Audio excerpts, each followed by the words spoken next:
আপনারা এই দুর্গাটা দেখছেন, মাটির কাপড়,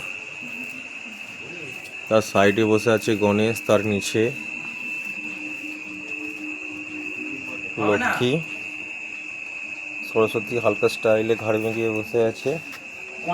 এটি আমাদের কার্তিক বাবা। এখানে একজন আমাদের মিস্ত্রি ভাই কাজ করেছে। এই আমাদের অসুর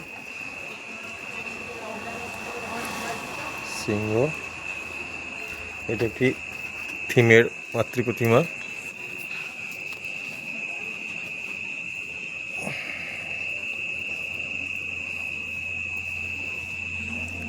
আর কয়েকদিন বাকি, মাত্র 40 দিন মতো আর অপেক্ষা।